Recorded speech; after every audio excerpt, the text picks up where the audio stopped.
राजीव, आपसे मैं समझना चाहूंगी, जिन नियमों का यहाँ हवाला दिया जा रहा है 176, 267, सत्ता पक्ष ये भी कह रहा है कि जिससे संबंधित मंत्रालय हैं पहले वो मंत्री आकर इस पर जवाब देंगे। अमित शाह कल इसीलिए सामने आए, उन्होंने कहा चर्चा के लिए हम तैयार हैं, लेकिन विपक्ष कह रहा है कि प्रधानमंत्री आकर बयान दे। नियम क्या कहता है? सदन में अगर इस मुद्दे पर चर्चा नहीं होगी तो क्या होगा मणिपुर का, मणिपुर की महिलाओं का, जिनकी अस्मिता पर आज सवाल उठ खड़े हुए हैं?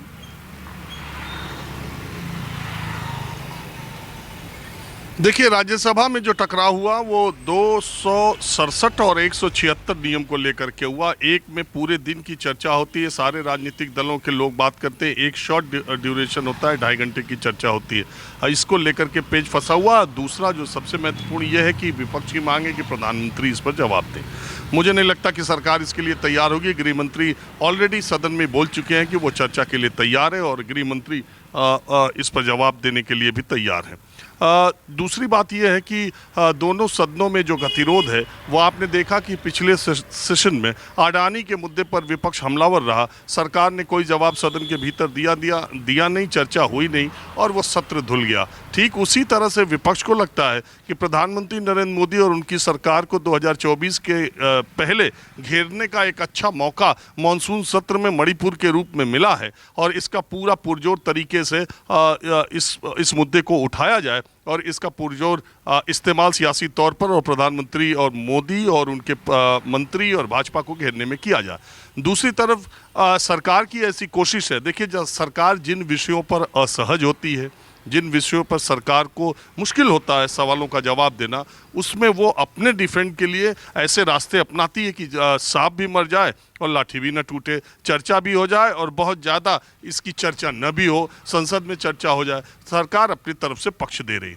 सवाल ये उठता है कि मणिपुर को लेकर तमाम बातें की जा रही हैं।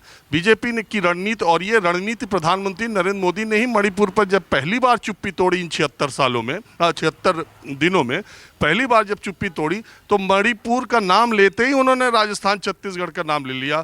तो वो लाइन तो उन्होंने ही सेट कर दी कि आप जब भी मणिपुर का नाम लेंगी, जब भी लेंगी, तो बीजेपी के नेता, प्रवक्ता, मंत्री, सांसद महिलाओं पर अत्याचार का मामला उठाएंगे और जब भी आप उनसे ये बात कहेंगे। दूसरी बात, अब आने वाले दिनों में देखिए बहस क्या होगी। अब ये बहस होगी कि वहाँ हिंदू पॉपुलेशन वाले कौन है, दूसरे धर्म वाले कौन है और ये क्लैश कब से होता रहा है, पीछे क्या होता रहा है। अब धीरे धीरे बहस को उस तरफ भी ले जाया जाएगा। अब धीरे धीरे बहस को इस तरफ ले जाया जाएगा, क्रोनोलॉजी समझाई जाएगी कि कैसे पार्लियामेंट सेशन के 2 दिन पहले ये वीडियो सरफेस होता है। अरे वीडियो सच है गलत है ये ज़्यादा इम्पोर्टेंट है। और आप ही के मुख्यमंत्री बीरेंद्र सिंह ने कहा है कि आप एक वीडियो देख रहे हो, ऐसी सैकड़ों घटनाएं वहाँ पर हुई हैं।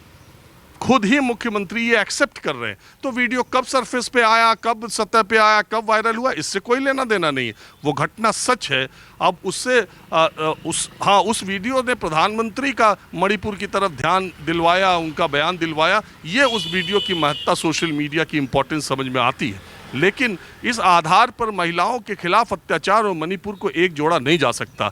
इस तर्क पर कि पीछे के समय से मणिपुर में बहुत ज़्यादा उपद्रव और सारी चीज़ें रही थी, हिंसात्मक घटनाएं, मणिपुर तो अशांत रहा था, इसमें कोई दो राय नहीं है। लेकिन जब आप कहते हैं कि डबल इंजन की सरकार में इतने वक्त से आप हैं और उसके बाद भी ये शक्तियां इतनी ताकतवर हैं, मैं तो कहता हूं योगी आदित्यनाथ उत्तर प्रदेश में है। 7 साल पहले अगर आप गाजीपुर से गाजियाबाद किसी कस्बे में उतरते थे तो एक नेता या एक कोई व्यक्ति उतरता गाड़ी से, बड़ी गाड़ी से, उसके पहले 4 राइफल वाले उतरते थे। और मेरा दावा है कि आज आप गाजीपुर से गाजियाबाद तक जाइए और कहीं भी किसी भी कस्बे, किसी शहर, किसी जिले में किसी भी SUV से कोई आदमी उतरे, उससे पहले कोई राइफल लेकर के उतरता हुआ एक आदमी दिख जाए तो मैं मान जाऊं ये परिवर्तन योगी आदित्यनाथ की 6 साल की सरकार में हुआ है।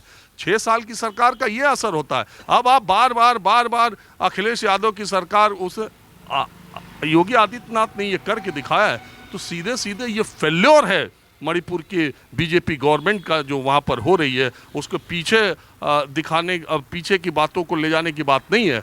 दूसरी तरफ विपक्ष इस पर सियासत इसलिए भी कर रहा है, मैंने आपको बताया, कि उसे लगता है कि 2024 में प्रधानमंत्री नरेंद्र मोदी और बीजेपी को घेरने का उसे एक अमोघ शस्त्र मिल गया और इससे उनको घेरा जा सकता है।